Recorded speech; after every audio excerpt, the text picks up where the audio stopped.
Welcome to New Realities. My name is Alan Steinfeld, and I would say one of the warriors of consciousness that is on the planet this time is my guest tonight, David Icke. He's one of the people I feel who are setting the bar and understanding this new reality that we're coming into.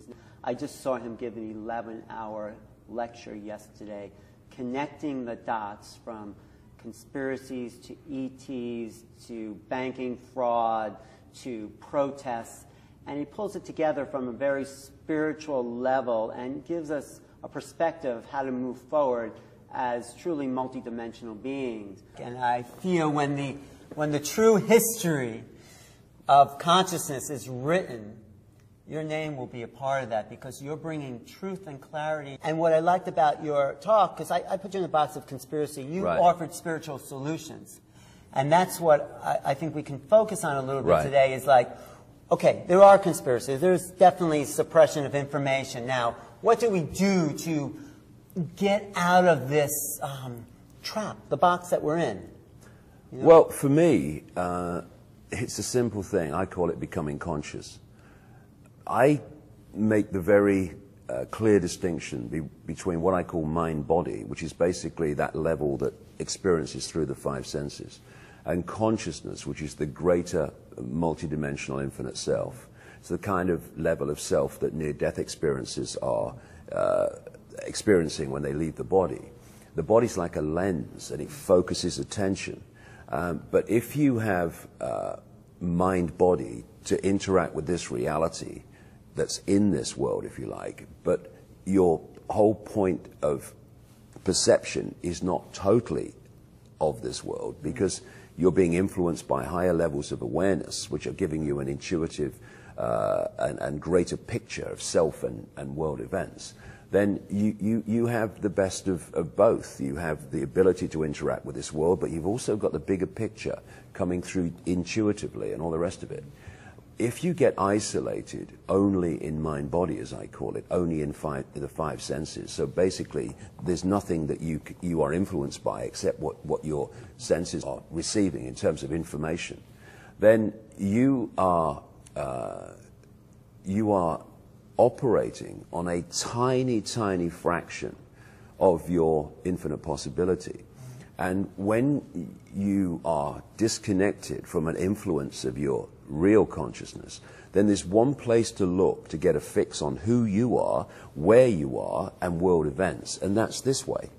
And if that information flow through the education system, as we bravely call it, and through the mainstream media, etc., is your only source of getting a fix on you and the self in the world, then you're going to get a distorted, limited picture of yourself and world events, because the cabal that I've been exposing for the best part of 2 decades, in fact more than that, control the flow of information. They dictate what is taught in the schools and universities. They dictate what comes through the mainstream media, and therefore the whole kind of foundation of human control is disconnect them from an influence of consciousness, isolate their attention in the five senses, and then program that isolated level with a version of self in the world that suits your agenda for global control. Right, so that in a way is, I feel, the biggest conspiracy, the fact that we are these multidimensional beings aware of these senses,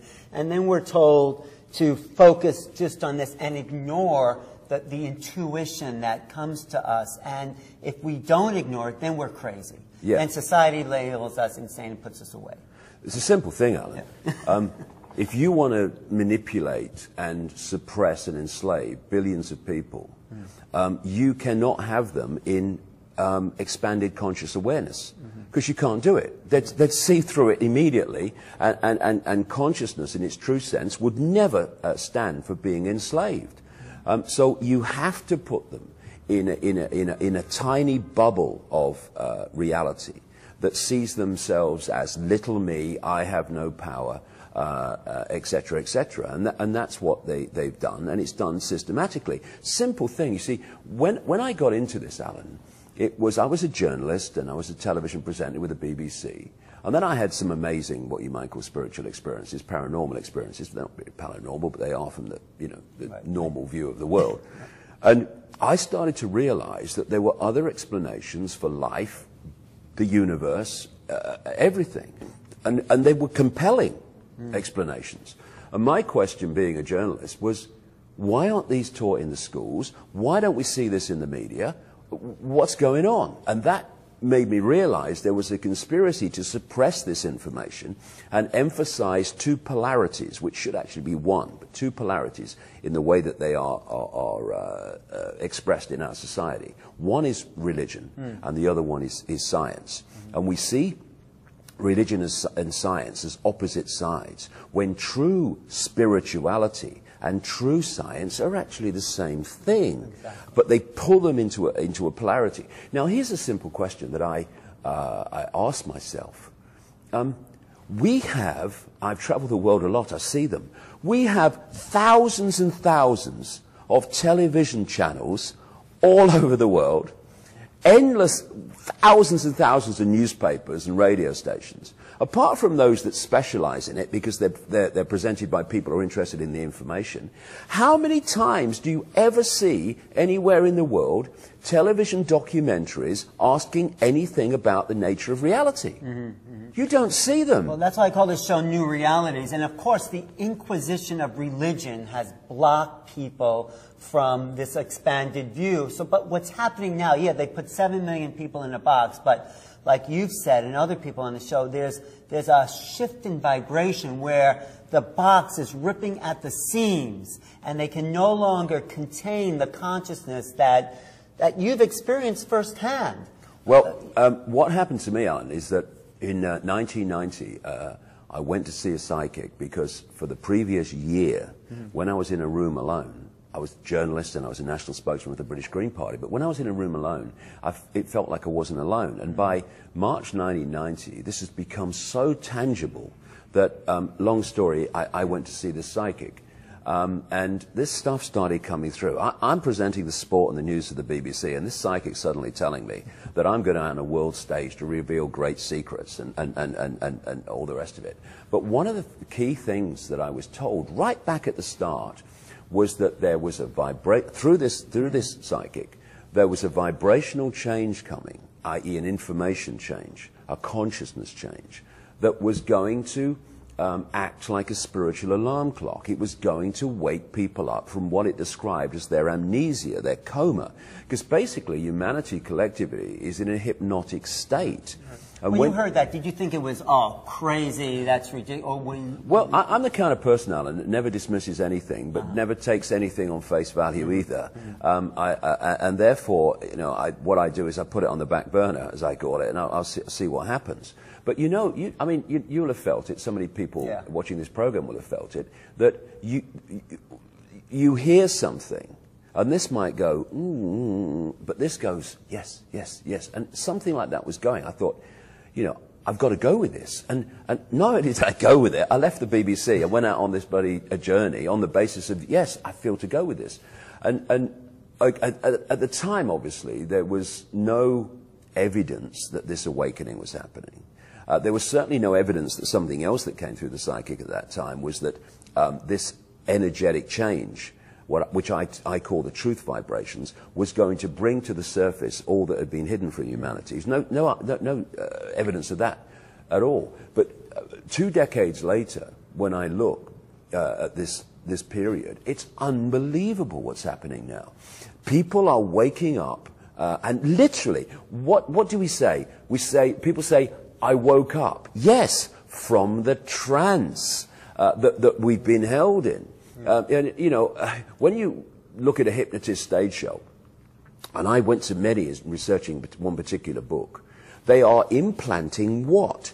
Belief systems and implanting senses of reality into the brain mind, which then decodes reality to fit the implanted belief. Thus, they'll see someone naked in the audience or an elephant in the audience when they're not really there. And what do? You snap your fingers and they wake up. And suddenly you're not seeing the elephant in the audience anymore. And so when you wake up from the trance, the way that you perceive reality is transformed. And people go, why couldn't I see it before? It's so obvious, because you were in the trance before. And so what we are looking at is this amass sleeping beauty waking up called humanity from the spell that has been cast upon us. Because the vibration we're moving to can no longer support what your thesis is that there's a government, and then there's the shadow government that controls the government, and then behind the shadow government and the suits, and then behind them is the alien reptilian consciousness that feeds off the dramas of the human civilization. It feeds off low vibrational human emotion, which is why society is structured to produce maximum low vibrational human emotion. But as I keep emphasizing, this is why I use the word spiritual. I never talk about the conspiracy without talking about the spiritual and the nature of reality, because they are fundamentally connected. You cannot control 7 billion people physically. You can do it in a small area, but you can't do it globally. You have to manipulate people, the target population, to see self, little me, I have no power, and the world and world events in a certain way. Thus, this global conspiracy at its foundation is a mind game. It's about the manipulation of humanity's sense of self and reality. And this is why this control system is terrified of this awakening that's happening as people start to break out of the trance that they're put in from cradle to grave by the constant bombardment of information that's programming a certain reality. This is why the suppression of real science and the funding of mainstream science is directed to make sure that mainstream science, which of course dominates the media version of science and reality, never actually connects the dots so that we see that everything is one, so we see that we are actually infinite consciousness having an experience rather than being the experience. The self-identity with the experience, like I am David Icke or I am Ethel Jones that works down the store, that self-identity will always pull you into a sense of I can't, limitation, little me.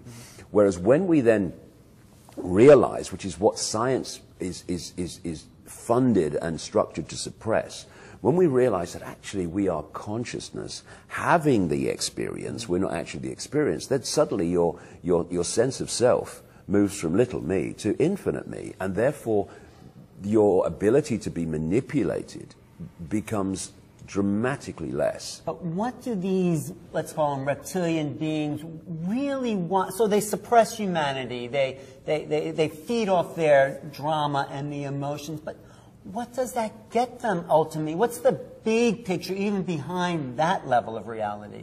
Their state of being, for many, many reasons, not least, their own attitudes and their own sense of reality, is resonating to what is low vibrational human emotion. All these things that come from the base foundation called fear.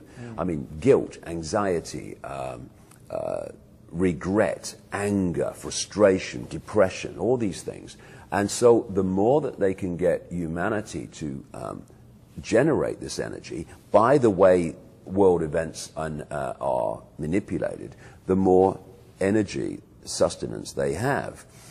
Because there seems to be a modus operandi with this group where they target a society and they create massive, because of their advanced technology, they create massive upheavals, geological upheavals, earthquakes, volcanoes, and tidal waves, all the things that the ancients talked about happening. And what that does is basically destroy the society that they're targeting. Then they, again, this is in the records of ancient accounts all over the world, they then manipulate the target population genetically, and they tune them in to certain frequency bands which basically relate to the collective hive mind of this reptilian group. Because, the more I understand about this reptilian structure of society, it's very much akin in principle to an ant colony. where you have the queen ant, which is basically sending out the instructions in various ways, chemically and vibrationally, and the worker ants are picking this up, and they're just following the program. And you know, I talk about this in detail in my books, but we are being subjected, and have been for eons, to a broadcast transmission. That doesn't make it sound as advanced as it really is, but in principle, a broadcast transmission, which we are tuned to, and our DNA, which is a receiver-transmitter system, is picking up. And thus we are experiencing a contracted fake reality compared with the expansion of reality that we should be experiencing. And in principle, and in many ways in detail, the Matrix movie series was spot on in the way that we are decoding this fake reality, believing it to be real. But maybe what you also said at the end of your 11, 12-hour lecture was that, you know, we gaining our freedom, and freedom has value because we had to press and fight for it. If it was just here, we wouldn't appreciate. So this big obstruction in the way and the suppression is making the coming alive, the awakening of humanity even more powerful because we fought for it and we've gone through the obstacles that have been in the way to achieve it. Do you know what I mean by that? Yeah, I think, you know, you can look at any situation and it's multi-levels of ways of observing it. You can look in it here, it looks a certain way. Looks at it there, it looks a certain way. And that can look different, and that can look different to each other. But it's not a paradox. It's not. It's actually the point of observation. So you can look at this from this world reality, and you can see it as a human race being suppressed by an external force. And then you can look at it from another angle, and it's a massive, on one level, collective learning experience, if you like, because what it is showing humanity, and that consciousness which experiences humanity, the consequences of giving your power away, the consequences actually of saying, you do it, you're responsible for it. I mean, no one defends politicians less than me, but, you know, the act of what are they going to do about it, what are they going to do about it, instead of what am I going to do about it, is a process of giving your power away. If you don't want politicians to have power over your lives, then stop giving your power to them by saying, what are you going to do about it?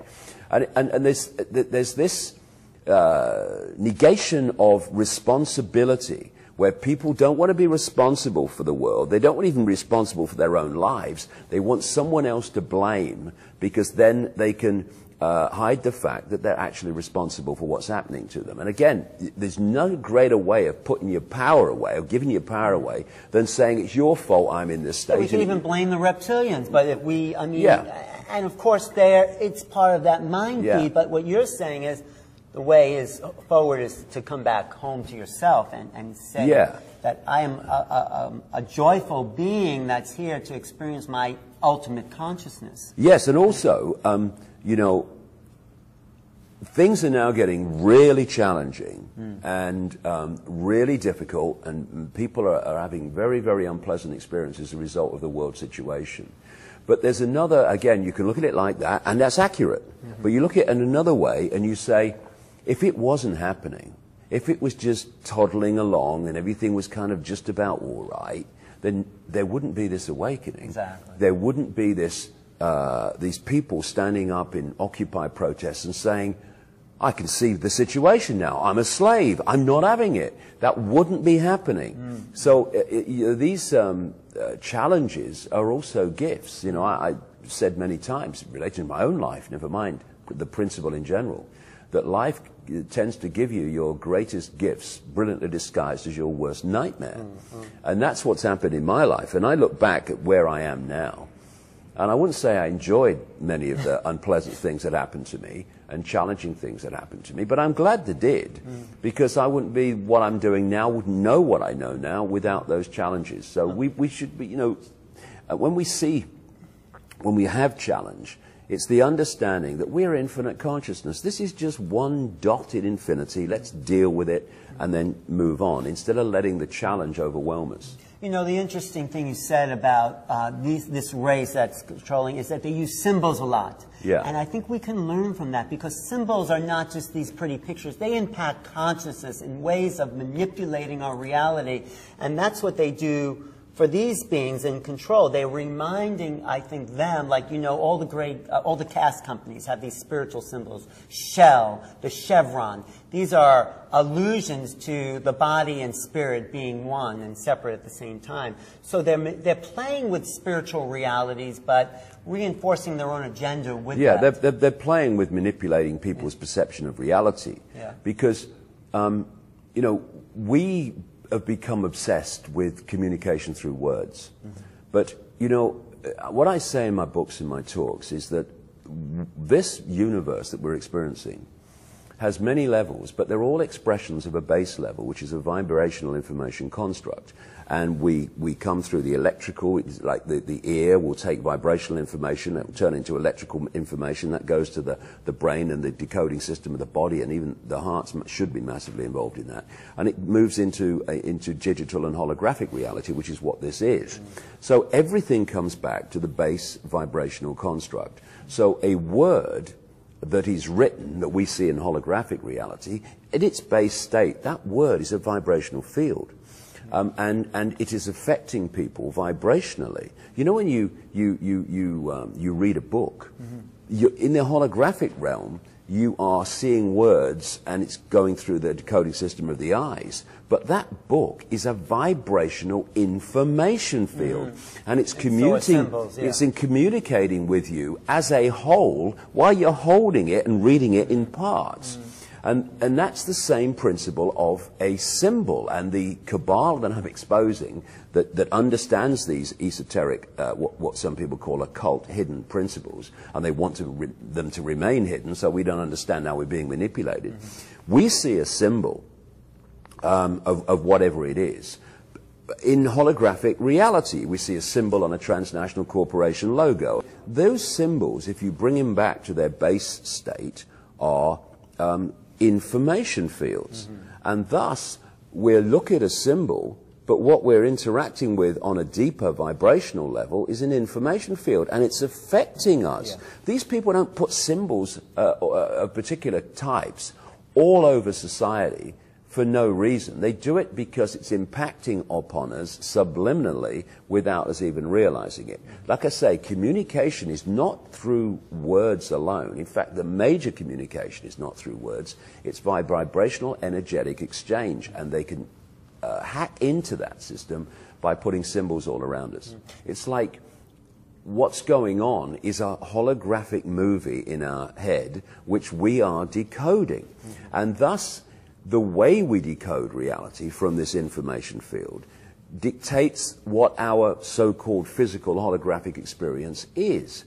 And the way we decode reality is dictated by our sense of reality. And in the same way that you can hypnotize people to decode reality in a certain way, you know, like there's an elephant in the audience, you can be hypnotized through media, education, and basically the sources of information in this world to read reality in a certain way. And that's what we're doing. And that's what's happening. And which is why when people open their mind to consciousness and go into deeper levels of self, they perceive reality and experience reality in a much more expanded way, because they're now interacting with the energetic field of the universe in a completely different way and a more expanded way, and thus their perception of everything is expanded, including of self. But when you're up there on stage for 11 hours, you're also kind of beaming in energy. You're transmitting what I feel these beings have given you. That's an interesting point, because, you know, over the years, psychics, visual psychics have been in the audience, and they've seen this happening. There's this energy coming to the top of my head and going out. And, you know, we talked earlier about you can read a book, or you can hold the book and get the totality of the information. I realized, Alan, a long time ago, that the most important communication between me and the audience at these events is energetic, and more than that, the most important reason for them is that massive build-up of energy, with the audience massively participating as we become one unit, that over the hours it builds up and it is sending out massive high vibrational energy, information into the energy field, which can then be picked up by anyone that kind of interacts with it. And you know, that's what they're doing. That's what Satanists are doing. I mean, they say it in their own writings.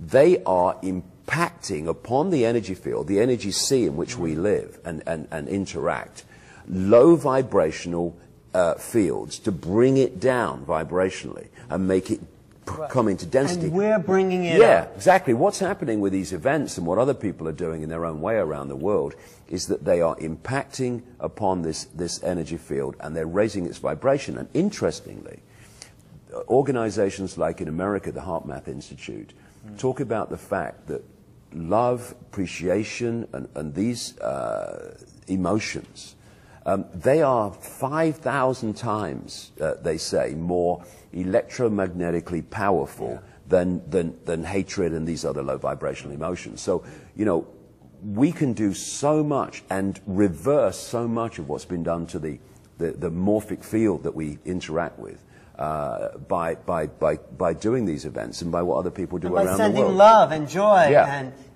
I mean, the thing is, you know, people are watching this program. Yeah. People listen to a radio station where someone's talking about this stuff. But that's not the only way that broadcast is communicating, because it's going out as a broadcast, and it's going out into the ether, and it's being picked up by people who've probably never heard of the radio station that they're being influenced by. Because when we talk in the media, we are giving out information fields, and thus anyone that can talk about this in any way, shape or form is adding to this transformation of the human energy sea, which is so important to lifting the density and allowing us to go into other levels of reality. You know, people get worked up over fear, but if that's all they hear you say, which is what I heard you say when I first met you, because I didn't know anything about you, and then there's this other thing that you lift them out of that, their own stuff that they're projecting onto you, and you give them a solution. That's the power of your message. Well, it's very kind of you. Thank you, David. It's a pleasure, Alan. Yes, thanks Thank again. you. Alan Steinfeld for New Realities, talking to David Icke. Website, David Icke. DavidIcke.com. There you go. Please check out his books, his programs, his YouTube, and look for him when he comes back.